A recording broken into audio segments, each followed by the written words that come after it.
have notes of every single meeting. It's very easy to know why I am being prosecuted and no one else it's being charged or prosecuted. It's very easy. I called the FBI to report Bill Barr and Armstrong Williams.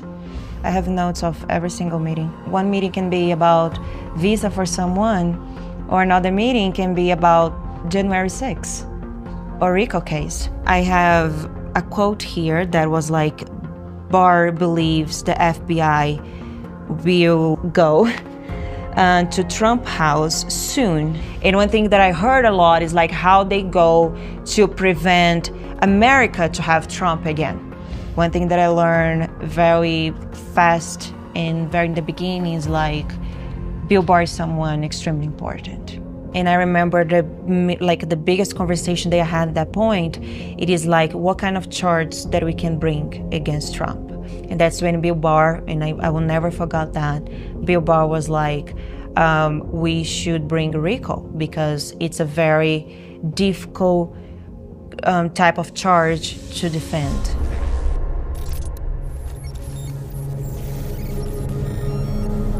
Armstrong has these powerful friends. He's friends with like Bill Barr, he's friends with Ben Carson, he's friend with the mayor of DC, and he has like all this list of powerful people and people like with a lot of money. I know they do some business together. All the time Armstrong needs something, he calls Bill Barr. Like can be, for example, approve a visa for someone, he calls Bill Barr. Or for example, do some kind of lobbying with, for example, Turkish Airlines. He calls Bill Barr. Bill Barr is like the person that we call to resolve any kind of problems or situations.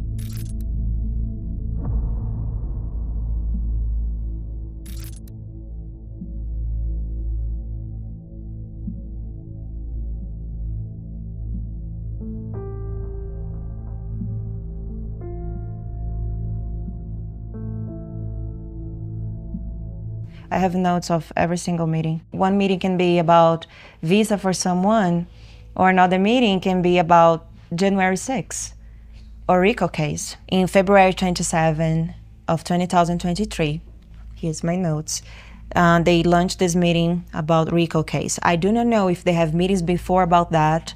That was the first time that I heard and I learned about that. So they bring that case against Trump, and I remember the biggest conversation they had at that point, it is like, what kind of charge that we can bring against Trump? And they discussed like few charges under American law, and that's when Bill Barr, and I will never forget that, Bill Barr was like, we should bring RICO because it's a very difficult type of charge to defend. Bill Barr was like very focused and bring the RICO case because he explained to Fannie Willis the RICO charge is one of the most hard to defend in court because under the American law, the RICO charge can be anything. Like it's not very specific.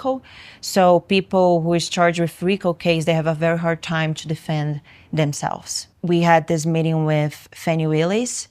At that point, I didn't have idea about her, what she worked with. I just don't know her. And she presented herself as like someone who's close to Armstrong, someone who's attorney. And all the time I was like, okay, it's just like one more meeting that we had. And then in these meetings, that's when I started to take notes and like try to keep everything that to prove that what's going on. One thing that I understood very well is like Bill Barr and Armstrong and all the politicians too, they're very focused like in how they go to stop Trump. And one thing that I heard a lot is like how they go to prevent America to have Trump again. So in my views of politics, what I think it is, they probably realized very soon that if Trump runs again, he probably will win the election as he did. So in that point, they just want to like prevent that.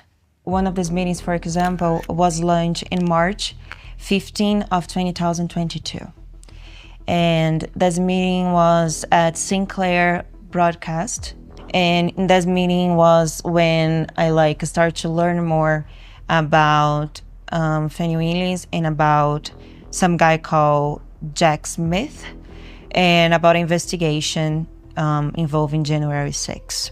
I have a quote here that was like, Barr believes the FBI will raise, and I put it in parentheses, go to Trump House soon. That's when was like I start to learn and to be sure about what they're doing.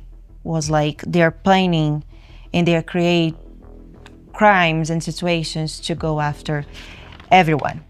In that meeting, we also spoke about the meeting that we had with Facebook, and the person in Facebook was helping us and giving us direction to create content against Trump and against the January 6th was called Daniele.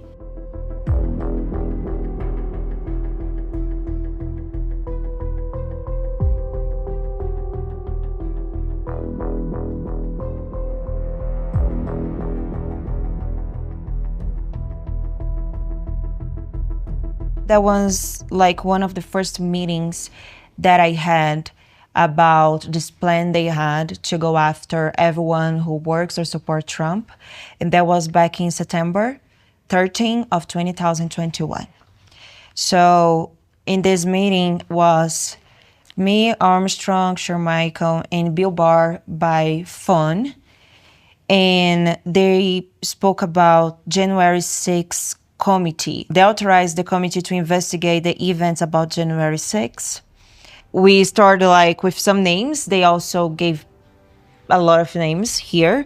We have like Michael Flynn, Steve Bannon, Rudy Giuliani, Jeffrey Clark, Oath Keepers, Proud Boy People, Proud Boy Group, Scott Perry's, Jim Jordan, a group called Stop They Steal, Brad, again, Hafesbergi, Shamos, Ruby Freeman, Patrice Cipollone, Alex Jones, Nick Fuentes, and we have some target people, which is like the people they want to target more.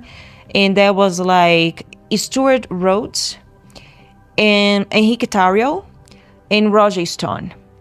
And here I have a quote. It was like Barr and Cheney once focused at Roger Stone, Rhodes, and Tarrio, and Bannon. And also in Kimberly Guilford, who is close to Trump. Armstrong goes on TV, or he goes on social media, or he goes over his Twitter account or X account, and he claims he's Republican. He's this person who is like extremely patriotic. He loves his country and everything. But at the same time, he was lunch meetings with Bill Barr to plan against Trump and against people involved in January 6th.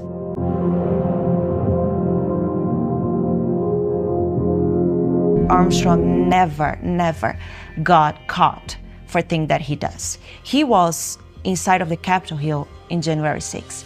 And then I started to understand he's never caught for that because he's friend with the mayor of DC. He was friend with the chief of police of DC. I'm talking about people who went to jail. And these people, they have families, they have lives. Some people with cancer, I know a case like with cancer, the person got arrested and went to jail because of January 6th. But at the same time, those people are there because people like Armstrong was telling them to be there, was telling them like, no, it's completely fine if you be here.